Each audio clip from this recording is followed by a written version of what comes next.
Good afternoon, everyone, and thank you very much for joining us this afternoon. I have the pleasure of moderating this session and very much looking forward to the discussion that we'll have later today. I think we can all agree that the accelerating pace of digital transformation has created, new opportunities as well as new challenges for regulators across the world. These challenges transcend national boundaries, and they also transcend sectoral boundaries and distinguished silos that we've had in the past. With the rise of digital platforms, artificial intelligence, and new and emerging technologies that could continue apace, this trend and this new need for regulators to adapt is only going to continue.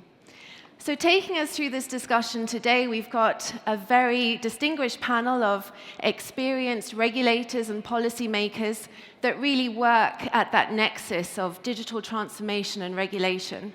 So I'll just take us through the list of speakers that we've got today, and then I'll invite them to the stage. Firstly, we have His Excellency Engineer Ahmed Al-Suwayan. His Excellency has been serving as the Governor and Board Member of the Digital Government Authority since May 2021 and is leading Saudi Arabia's digital transformation efforts. His Excellency brings over 20 years of experience in the telecommunications, information technology, and financial sectors. His Excellency also chairs the Executive Committee of the Digital Cooperation Organization and holds board memberships in prominent national organizations, including the National Center for Government Resource Systems, the Saudi Business Center, and the National E-Learning Center. Additionally, His Excellency is a member of the Board of Trustees of King Fahd National Library. We then have Ms. Natalie Black, CBE. Natalie is an executive member of the board and group directors of networks and communications at Ofcom, the United Kingdom's national regulator of communications. In this role, Ms. Black oversees Ofcom's work across the networks, telecommunications, and postal sectors, and plays a leading role in Ofcom's work on the implications of AI. Before joining Ofcom, Ms. Black served in the UK Department for Business and Trade for Science and Technology and was the UK's first Trade Commissioner for the Asia-Pacific region.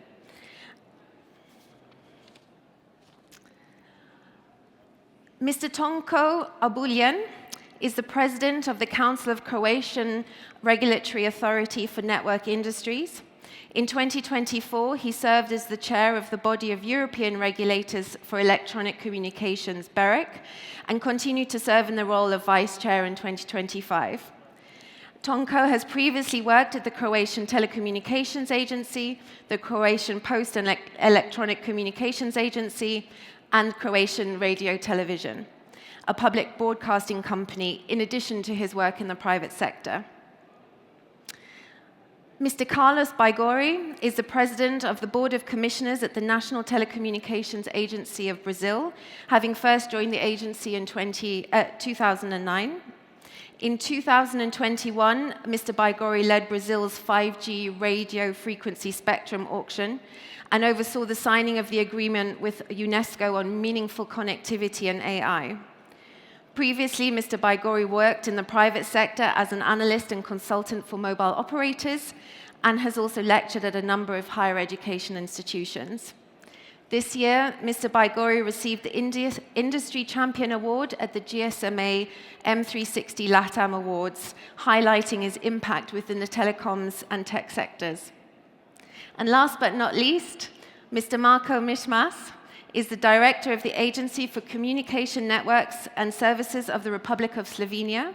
He is the incoming chair of the Body of European Regulators for Electronic Communications for 2026, and this year serves alongside his compatriot on the panel, Mr. Ubuyelen, as fellow vice chair. Prior to his current appointment, Marko held several positions in the telecommunications, smart metering, and automotive industry sector. As you can see, we have a great panel ahead of us, and if I could ask the panelists to please come to the stage. Thank you.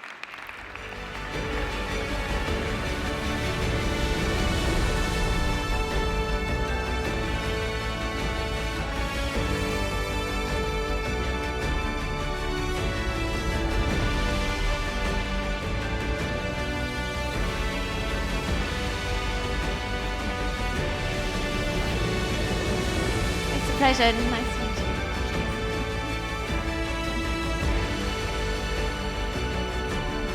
Nice to meet you. Lovely. Take.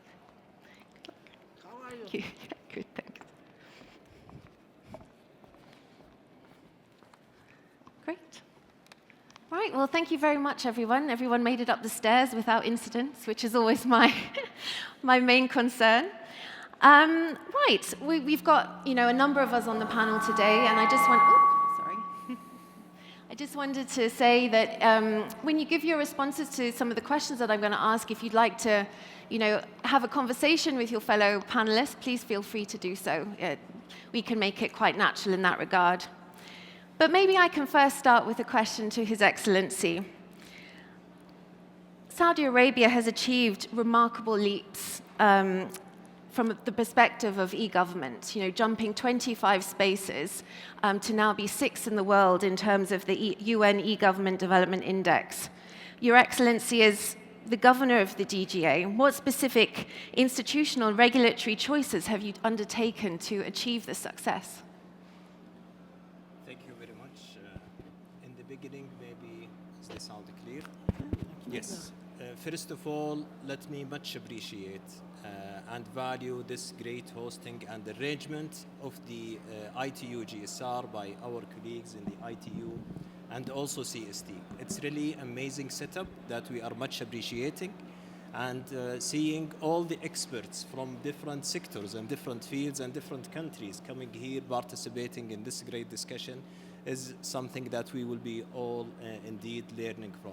So I much really appreciate this great gathering. And going back to the question, it's really very simple. Maybe let me start in the beginning by having a vision. So almost 10 years ago, Saudi Vision 2030 was announced, and there was a very simple statement and objective in that vision: to have the Kingdom of Saudi Arabia among the top 5 nations globally.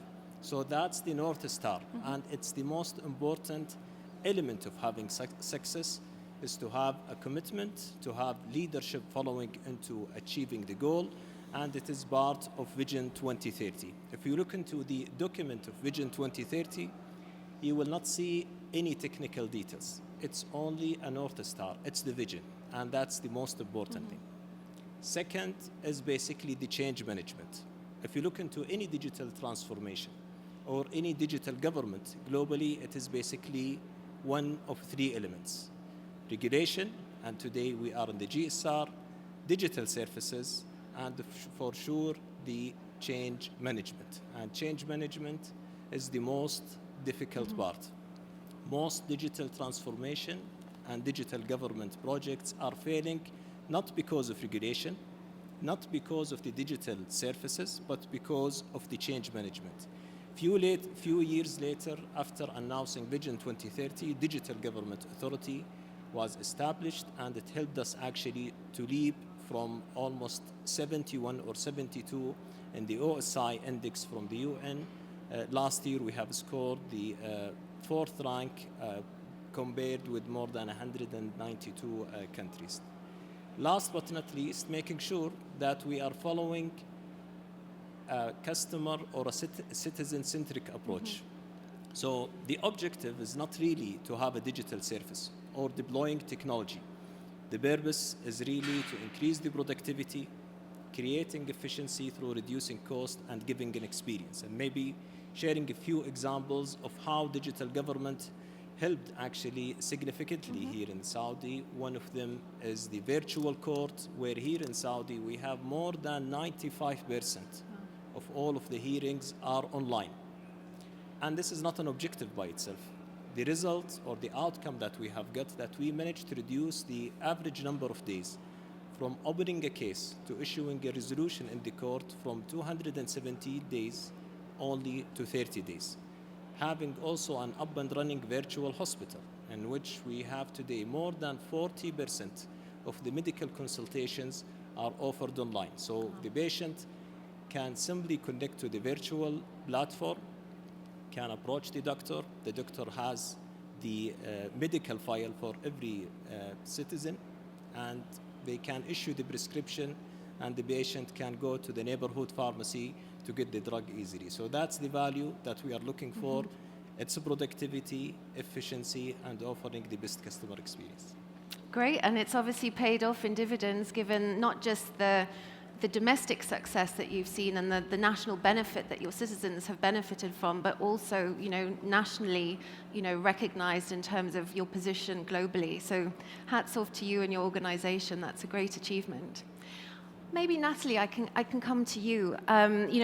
His Excellency picked up on a couple of core themes around vision, change management, being customer and client-centric in that sense. And Ofcom, as the UK's telecommunications regulator, has obviously changed over the last 20 years or so as technology has developed and services have developed. How has Ofcom managed that change, and how has it placed itself at really the center of communications technology and service delivery? Well, thank you very much, Samantha, for the question. And can I just say this is a wonderful panel, and thank you, Your Excellency, for joining us. And it's wonderful to see so many friends here. The question that you ask is really the big existential question for regulators today. We are trying to regulate a sector that is literally changing every day. Our ambition is only getting bigger, it's not getting smaller, and the skill sets of our teams are evolving and changing over time. And what do I mean by that? I mean in terms of the expectations of our employees. What does it mean to work as a regulator today? So from Ofcom's point of view, we have always taken the long-term view. We think independence of regulators is essential to part of that. You give the market certainty, you give the market reliability, and investors anywhere in the world you talk to, that's the number one thing they say they care about. And so the tension, the challenge for us is how do you maintain that long-term vision when you are regulating a market that is literally changing every day? And so the way that we are approaching that is by staying very, very close to the companies that we regulate, to the consumers that we support, and recognizing that as the economy changes, we need to give a bit more of a voice to entrepreneurs, to innovators, because they are the engine of the economies that we are going to be working with over the coming years. So I think the nature of consultation is starting to change in terms of how do you talk to companies, how do you engage with companies. And then the flip side of that is really how do we need to change as regulators ourselves? And that goes to my skill set point. What do our teams need to look like today and in the future so that they can do their jobs effectively? And maybe that's an area we'll go into in more detail. Great, well, thank you. Maybe, Tonko, I can come to you with a slightly similar question in terms of, how has your institution changed or is continuing to change in light of, AI and other emerging technologies and the expansion of digital platforms becoming so critical to the economy, and society as we know it? Yeah, well, Croatia is a rather small country with just 4 million inhabitants, and the resources we as regulators have are also small, let's say, and we have to cooperate with many other bodies, both nationally and internationally. And with our traditional tasks of a national telecom regulator, it was rather easy. We cooperated with the competition agency, with electronic media agency. We signed some MOUs with them, and we naturally cooperated with the police and security agencies if needed. But nowadays our mandate is expanding. We are looking into cybersecurity, into AI, data protection, data management, and we are in charge of enforcement of Digital Services Act in Croatia, and now it's a lot of new partners in this field. So international we do mostly through BEREC, but Marco will talk about it. But under DSA, we also have to cooperate with the big tech digital services provider, which we, let's say, cannot enforce. The European Commission possibly can. And it's important for us to establish good connections with them, to be able to approach them and to be able to carry out our tasks. And for the local institutions, it's more difficult, of course. We cannot sign all MOUs. There are also civil society associations, some other ministries. Then comes the issue of independence. We are independent and we want to stay independent, so we have to be careful what we are signing with the ministries. And that, so it's kind of balancing your everyday tasks with the need to cooperate. And of course, the most important, I think, is to be ready to change all the time, because there are changes around us all the time. So whether it is organization, whether it's to add some additional e-services, AI solutions, AI tools. So I think that's the biggest challenge for us, because we are not so big. Yeah, great. Well, Carlos, maybe I can come to you at the end. I think we heard about, a number of cross-cutting policy issues: cybersecurity, AI, data protection. How is Anatel doing it, and how are you coordinating with digital and data authorities within Brazil? Hello, sorry. Thank you. Thank you, Your Excellency, for hosting us today. And what I can tell is that the role of Anatel has evolved and transformed together with the market dynamics, the market structure, and the consumer habits in Brazil. When Anatel was created in 1998, our main job was to guarantee public pay phones everywhere, and to guarantee that people had access to lists, like those huge books with the list with the numbers of everybody from the city. So we had to distribute that. So that was our main job. After that, we came with the 2G, 3G, 4G, now 5G, internet, broadband, and the challenges are always changing. The consumer habits are always changing, and we have to be always looking carefully to the market to understand the change in this market structure. And I think that the main thing here to focus, Samantha, is always remember, have a clear vision of what's our job, what's our mission. And as an economist, I understand that the objective of the regulator is to intervene in the market to correct market failures. So we have to understand the market failures, we have to intervene to correct them. And what happens is that in Brazil, we are highly inspired by my fellow European friends by the framework for ex-ante regulation, asymmetric regulation based on significant market power. But this vision, it's established over a vision of single markets in which you assess the relevant market, identify significant market power, and addresses asymmetric regulation. What we are seeing in this industry getting more and more complex is that we cannot talk anymore about market failure, but about ecosystem failures. And we have to understand this not as a lot of single markets in silos, as you mentioned in the beginning, but as a huge ecosystems in which traditional telecommunication players are being challenged by players that are from digital services.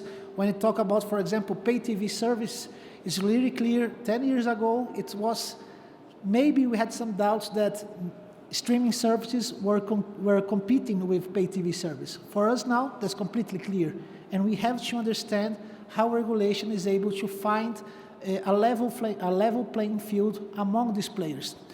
And when we see these challenges, of course, we have to bring to the table, to the decision-making process, other regulators, like the cybersecurity regulators, like privacy regulators, competition regulators, and try to coordinate that.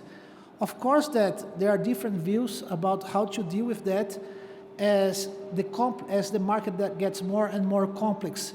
the transactional cost to coordinate all these agents becomes higher and higher.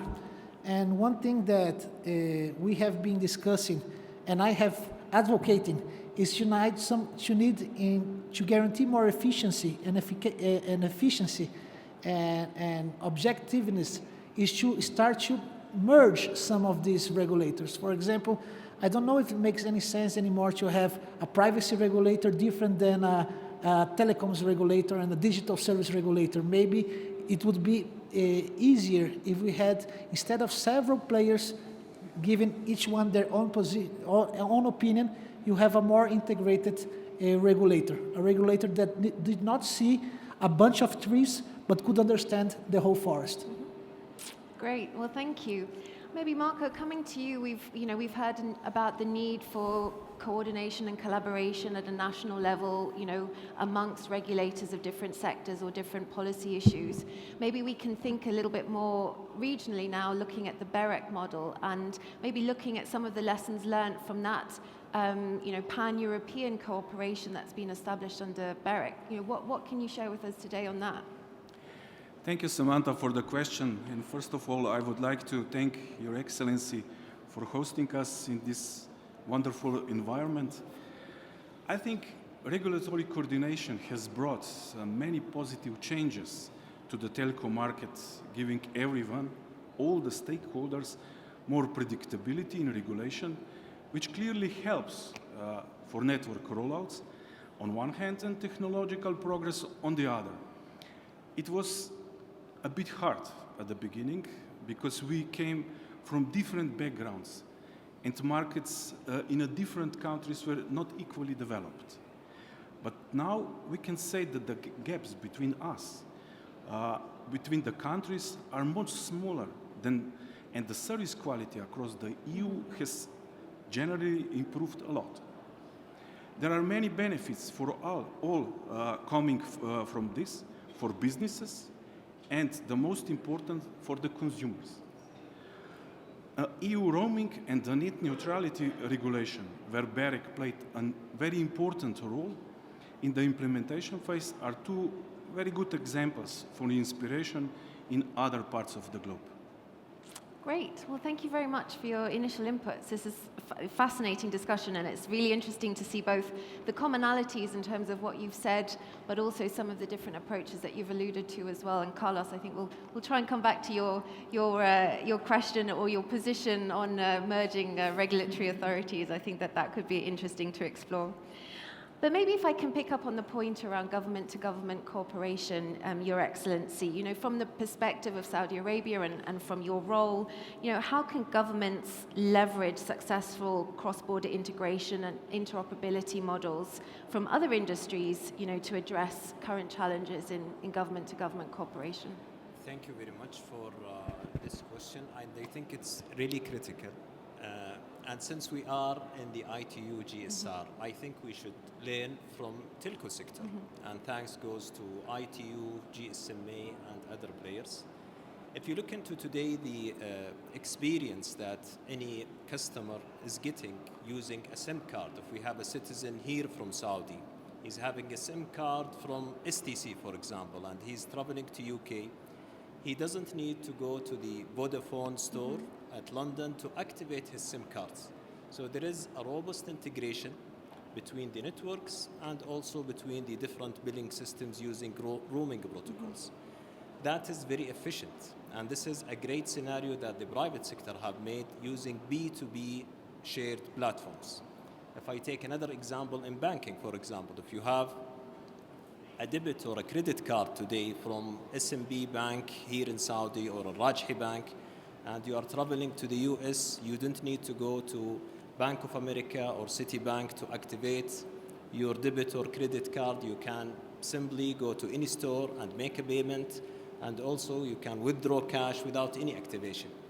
It looks easy, but it's not easy. It's very difficult, and the solution was how different actually bodies are talking to each other, sharing data, having transactions going through. Unfortunately, until today, the governments, the G2G globally, are not working on the same level of efficiency. Until today, for example, if you are traveling, and we are very happy to have everyone here in Riyadh, if you are traveling across different countries, you need to have 4 stops between 2 different countries. You have to make 2 customs stops, and you have to make 2 passport stops. If we work as governments together, of course, with the support of ITU, with the support of UN and other players, how data can be exchanged for better experience for our citizens, for more productivity, and reducing costs through efficiency, this will be given much, much better, I would say, journey. This is not only for travel, it is for travel, for imports and exports. And that's why last year in IGF here in Riyadh, we have announced the AI declaration, the Global AI Declaration with the UN, and one of it was the Global Digital ID. Today we are in 2025, we don't have unified platform for authorization and authentication for citizens, all the people on the planet. This is very important for many use cases. I talked about travel, imports and exports, even in the social media. We really need it for authentication, we need it also for payments. And in difficult times, such as the one we had in the pandemic, you can see actually the markets are driven to use whatever is authorized. We have launched one of the applications, which is our super app today, Tawakkalna, just to follow the vaccination status. And we find that different countries actually in Europe and North America, they are using Tawakkalna without, I would say, a formal agreement that this is the authorized application. Why? Because there is a need. And today there is a need across different countries, and it's our role as a community, as I would say different experts in this field, to make sure that there is a clear regulations and standards to allow data exchange, to allow the transactions going through for better efficiency and indeed much better experience. No, that's really great. And I commented earlier in the conference that the speed at which you can actually enter Saudi Arabia is phenomenal. I mean, it takes me longer to get back into the UK than it does to come into Saudi. So it's a great achievement from a digital perspective, you know, what's been achieved here. And I think, you know, you pick up on an interesting point around the pandemic and the crisis. And I think for, you know, digital government and digital services, I guess the one positive that's come out of all of that is actually the leapfrogging that's been achieved from a digital perspective and from a service delivery perspective as a result of the pandemic. And hopefully in the future we don't need crises such as that to kind of make these massive changes, but you know, it's the results of which are long-standing, and we're benefiting from them today. Natalie, maybe I can come back to, well, a point that His Excellency made around different bodies talking and sharing data. And maybe from the UK perspective, you know, I know that there's a formal sort of collaboration mechanism amongst UK kind of digital and data-related organizations. Could you give us a little bit more flavor as to how that came about and how that operates in practice? Yes, definitely. And these have become essential relationships to do our day-to-day work. So there's actually 2 forums that are relevant. So firstly, there's the UK Regulators Network, which brings together the CEOs of all regulators across the UK. And that's a fantastic opportunity to talk through some of the challenges we all face. How do we enable economic growth while protecting consumers? How do we speed up the pace of our work? All of those kinds of questions are faced by all regulators today, regardless of which sector you're in.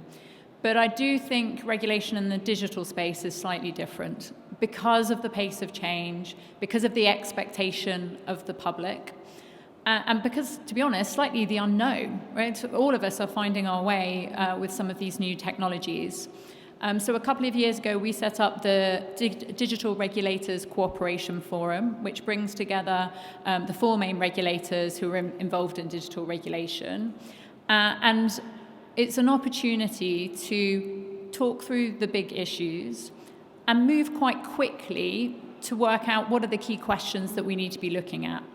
Now, Ofcom has always taken a technology-neutral approach, and that's because it's enabled us to focus on outcomes. Rather than jump from technology to technology, really think about how do we want society to benefit from the questions that we are facing. So, for example, last year, the DRCF ran a large conference on the implications of agentic AI. And that was mainly focused about risks, because that was the debate at that particular time. And that's what the companies and consumer groups were telling us. They wanted to understand what our initial thinking was. And of course, we wanted to hear from them directly. The next conference, which will be later this year, will focus on cybersecurity, because as we know, that area has only got more and more complex. And what's interesting about Ofcom is we do have a very wide-ranging remit. Carlos, I very much agree with you, as my friend from Brazil, on the value of being able to look across sectors. So we now regulate everything from the Telecom Security Act, for example, which came into force a couple of years ago, to the Online Safety Act, which came into force this year. And very shortly, the UK government will introduce a new cybersecurity resilience bill, which will include provisions for Ofcom to regulate data centres. So our responsibilities are only growing, but that provides the opportunity to look holistically across the sector. And increasingly, we think about connectivity as a concept. Less and less, this is about fibre, this is about mobile, this is about services. People want to be connected all the time. So how do we enable that? Absolutely essential to economic growth. But then how do we manage the challenges? And being able to look at that in the round and work with other regulators who are facing similar issues is more effective, but it's also more efficient for everyone involved. No, great. And as you say, yes, your role is expanding almost on a daily basis. So well, hopefully not quite daily. Well, yes. Maybe, Tonko, we can come back to HACOM, and Natalie picked up on some new and emerging policy issues of cybersecurity, protection of data centers, etc.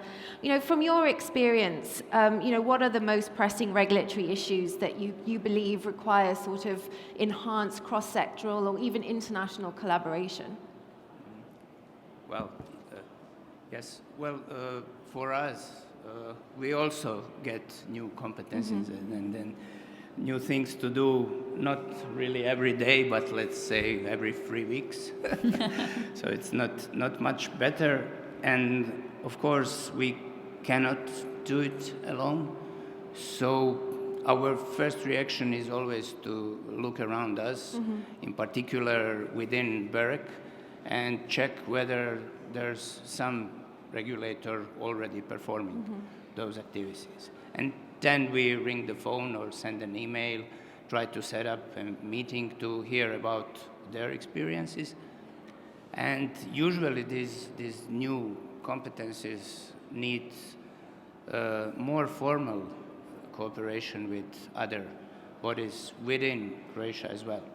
So, for example, for DSA, we had to look practically to everyone, to every single regulator, to few ministries, to National Cybersecurity Center, which is under the Security Intelligence Agency, but also to industry groups and associations and the consumer protections associations, and of course the wider public and the media. And it's funny because we are DSA coordinators, so we don't regulate the media, but we still have many questions from the public regarding control of media control, regulating the hate speech and everything, and then we have to ask. And then these procedures can take time. And this is not something where you have time. You cannot respond to a journalist in 2 weeks and wait for someone to send you official document on their position. So we are now trying to open different channels, mostly on expert-to-expert level, because it's easy to sign something or to do something at the end, but it's very important that experts talk between each other. So it is the same what we do on a national level within BEREC, then as a BEREC institutionally to other countries and with the international partners. So this is the way how we see it. And the most challenging in this is time. So it sometimes really takes time, especially with the data protection authorities. I must say in Croatia they're incredibly slow, and we need to enhance that. So our first target currently is the data protection authority. Great. All right. Well, Carlos, maybe picking up on the aspect on time, and obviously, you know, the pace of change and how fast things are operating and changing. You know, what has Anatel done to remain sort of flexible and responsive to this changing technological environment and this sort of cross-sectoral policy ecosystem?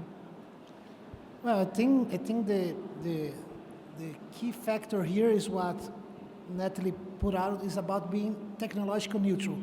We have to understand that technology, either fiber, spectrum, is a mean to an end. And the end is the service that's being provided to the public. It's this end that generates utility and the end users. And that's what we are trying to foster, trying to regulate, trying to create the conditions in which the market works more efficiently and properly. So if we understand that in the end of the day, the consumers, the end users, they are trying to communicate, they're trying to consume a movie, they're trying to talk with each other, you try to understand, you start being more flexible in your approach to solve the issues related with this kind of market relation, and not necessarily with the fiber, with the spectrum, and this becomes like technical issues that should be considered, should be standardized, to guarantee that the end service, the utility of that service is going to be addressed. So I think this kind of more technological neutral and broader vision about what is our role is a key factor that. And also being able as Natalie mentioned, always having to update your skill sets, because the kind of skill set that the people in Anatel had in 2009 when I started there are completely different than the ones that we need now. Recently, we received 15 new specialists in Anatel, and I was one of the responsibles for preparing the test, because to enter Anatel, you have to do a big test. All people in Brazil do, and just the best can enter. And we sat down and said, look, we want people that understand digital ecosystem, social media, blockchain, cybersecurity, AI, and not like the general law of telecommunications, constitution. That's what were the things that I studied for my test. So the skill sets are changing, the abilities and the capacities are changing, and this kind and that demands from the management, and for me as the executive president of Anatel, always been providing to the teams new capacity building, new trainings, and scholarships and studying, and this necessity of maintaining, because as it was said, the pace of the change is really fast. And if our teams, our staff are not able to follow this change, we are going to get left behind. So that idea of no one gets behind, the regulator will be left behind. So we got to always get ready to follow the market. Great. No, and I think, I mean, you've picked up on, obviously, one element of the toolkit that regulators have is the capacity and the resilience of the staff within the institution. And there's also, obviously, the hard pieces of legislation and regulation that it's there to oversee. So maybe, Marco, I can come to you, you know, representing an EU-based sort of organization. You know, as the EU has launched and implemented significant pieces of legislation in covering AI, and digital platforms, you know, how can we maintain the sort of flexibility and adaptability that we've talked about as institutions, but also maintain that policy coherence, as I mentioned in the introduction. You know, some of these issues are, well, all of these issues are transboundary in that sense. So how can we manage that balance, you know, using the EU as an example, perhaps? Maybe I can share a BEREC model. BEREC, in my view, I believe that the BEREC's independence has been the key factor behind what, in my view, has been a successful implementation of the regulatory framework. close cooperation with the Commission on one hand, while at the same time retaining the freedom to carry out the independent tasks and activities identified or recognized as important by us as a regulator on the national level in our daily work, seems for me that this was essential for BEREC effectiveness. The second, also important, as Tonko mentioned, is a good practice sharing within the BEREC members. If you had a challenge, you know who to call. Great. Well, I'm going to pick up on the AI theme, actually, Your Excellency, and maybe come back to the role of government and how government uses emerging technologies. So, from your perspective, at the heart of digital transformation within Saudi Arabia, what is the future of AI and emerging technologies applications, within government, and how can you support that dispersion of that experience elsewhere?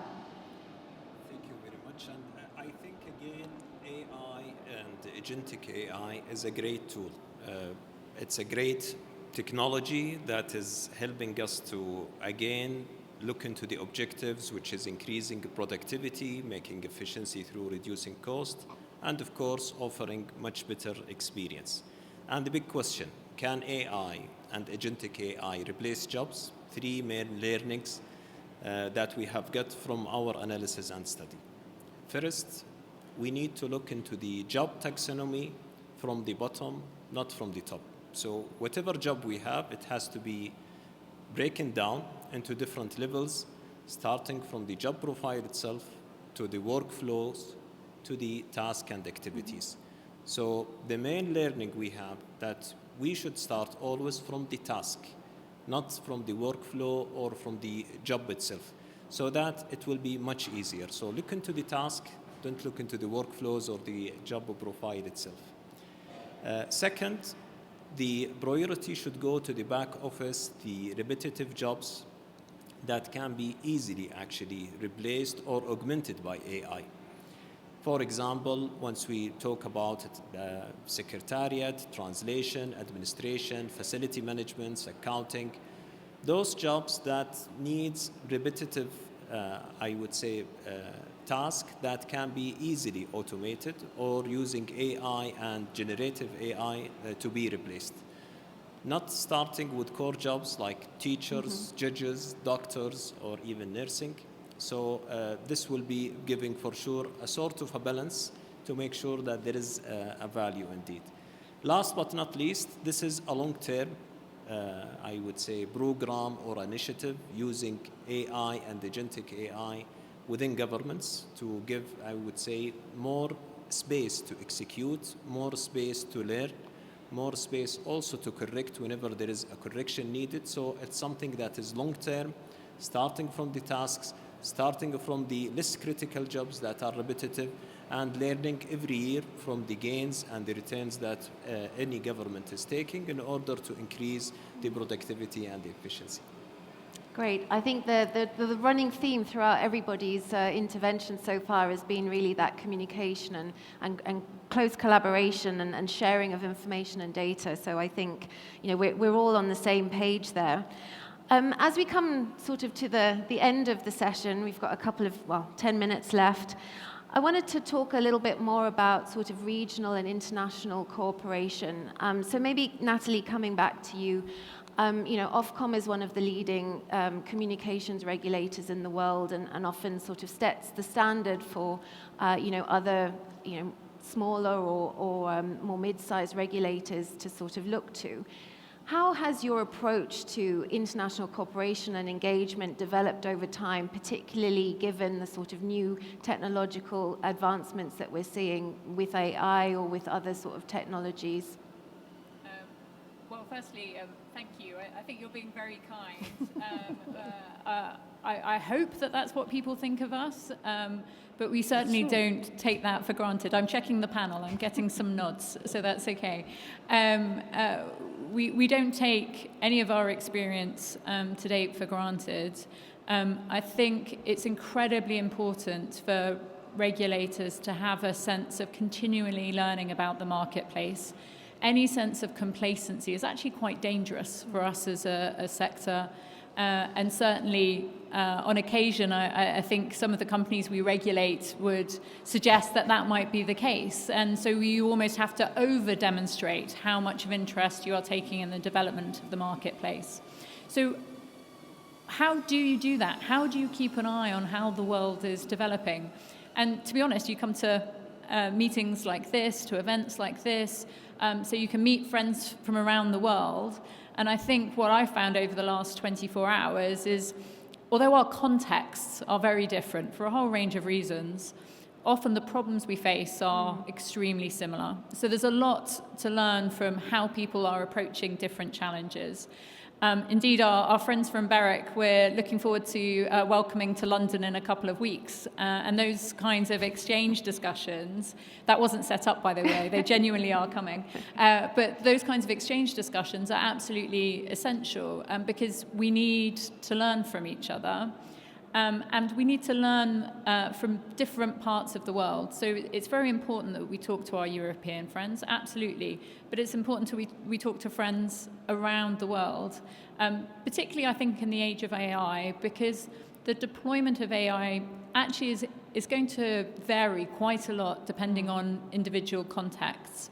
And I would encourage the audience, if you haven't had the opportunity, to look at the strategic statement on AI that we published in June, which provides a little bit of a sense of a roadmap of how the UK is seeing this play out. And of course, in developing that, we have looked at what other statements other countries have put out to see what lessons we can learn.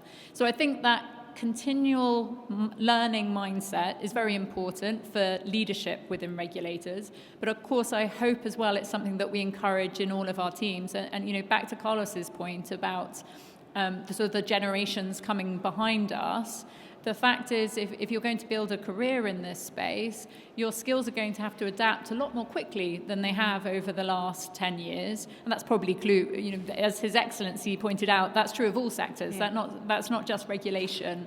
And so we have a responsibility to encourage that, to facilitate that within our organisations.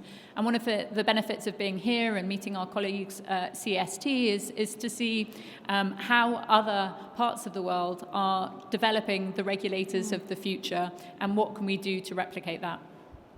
Great. Well, yes, Carlos. I would like to jump in at some add-on to give my own experience in something related. When in 2009 I started at Anatel, one of the first jobs that I got there was to prepare some regulation for market economic regulation. They just gave me, do something with economic regulation, and then we started studying, and we find out the EU framework for significant market power. And we had several bilateral meetings with our older sister agency, that's ANACOM from Portugal. And then I traveled sometimes to Brussels to learn about, with the DG Connect, and then BEREC, about how to develop and deploy and implement this kind of regulation. And today, we are in the third phase of the third version of this regulation that we have been renewing, and it's called the General Plan of Competition. And I can tell you that's one of the main pillars of our regulation. And even though we have to tropicalize the proposal to our existence, and they called me back in Brussels to tell me that I was doing everything wrong, but it worked out. And today we can say that Brazil has a really good competitive environment in telecommunications, thanks for this partnership. First with Portugal, then with BEREC, DG Connect, everyone, and I would say that this is really important. It was really important for us back then, and until today, this coordination, this exchanging these experiences in events like the GSR are really important for everyone. That's a great example. Thank you very much for interjecting. Tonko, maybe I can come back to you, and I know that you wear two hats, your BEREC hat and also your Croatia hat, and I know that you'll be traveling to London now very soon. You know, what role can mid-size regulators actually play on the global stage, and you know, how can you, as a cohort, support each other within that? Yeah, well, what you don't know is that last year we visited Brazil. Oh, For real. Yeah, so that's the way. we didn't how- know that when we put Yeah. this panel Yeah. together. No, I know. So yes, being a mid-sized regulator, it's a little bit different. You cannot be everywhere. Yeah. You don't have enough people to send them everywhere. So you need to carefully pick where you will be. For us, of course, BEREC is a place where we have to be, but also a place where we enjoy to be because of, it's a regulators, it's a kind of, I wouldn't say closed world, but I would say very much similar mindset. So we talk a lot with each other. We sometimes quarrel, and at the end of the day, we come with some bulletproof solution. So, yeah, for us, BEREC is obviously the first choice. Then ITU, we try to pick events where we can participate. Because of travel expenses, we always look for events which are closer to us, of course. And then, if there is something we would really like to see happening, then we search for allies, because if you are not very big, I don't think that nowadays anyone can just push one idea without having some support in the very beginning. So the allies may come from BEREC, allies may come from countries with a similar market situation, with a similar stage of development, with the common interests, whatever. And but the countries we rely most on are, of course, neighboring countries. Many of us can speak similar language, so we can also very well understand each other. So I would say that there are 3 EU countries traditionally where Croatia is always collaborating with, and those are Austria, Hungary, and of course Slovenia, which is our first neighbor.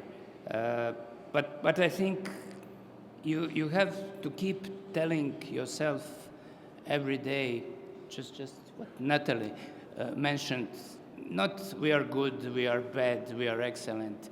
That's not important. Second part of the sentence is important. We can be better, and we can use experiences from other countries. Great, well, thank you. Marco, Let me jump in again, sorry. Just because it was not fair to not mention the partnership that we have with CST. During MWC 23, we started discussing with CST, Anatel and CST, to develop a work for discussion to bring to ITU proposals on space sustainability. Since PP22, we have been raising this, and then I met with the former governor, Mohammed Al-Tamimi, and we see that there was a lot of common ground, and we have been developing this work with support of Access Partnership, and this is a work that we are really proud of, and certainly in a couple of days or weeks we're going to be able to present the results of this really profound and valuable partnership. I think you raise a brilliant point there, and I know that we do work with CST, so we're very much aware of all of the international partnerships that are ongoing at the moment. And I think that that partnership element, is really critical to how we position, future regulation and also regulatory collaboration. So maybe tying those two things together, Marco, maybe some last comments from you as we round up. I mean, you've had, great sort of endorsement about the collaboration that institutions here have had with BEREC. For those that are less familiar with the organization, how can those outside of the EU interact with BEREC, into the future? Thank you, Samantha. For many years, BEREC has establishing and maintaining excellent cooperation with countries outside the Union, both with the candidate countries and also with other around the globe interested in such collaboration, like it was mentioned from Carlos, like it was mentioned from Natalie. At various joint events, we have for years discussed common topics, shared positive experience, and supported one another with best practice sharing. I also need to mention, beside that, also different assistance programs, such as STIAX and Twinning, have also proven to be a very effective tools. Great. All right, well, thank you very much for that. And the speakers are around if you need to get some contacts to arrange trips to London and to Europe and Brazil as well, yes. I'd just like to close the session to an end and thank everyone on the panel. Your Excellency, thank you very much for your time and for your insights. Hopefully everybody has found this as informative and really interesting hearing sort of real-life examples, as to how regulators are addressing the challenges that they face. So thank you very much for your participation, and thank you for the audience for being here. Thank you.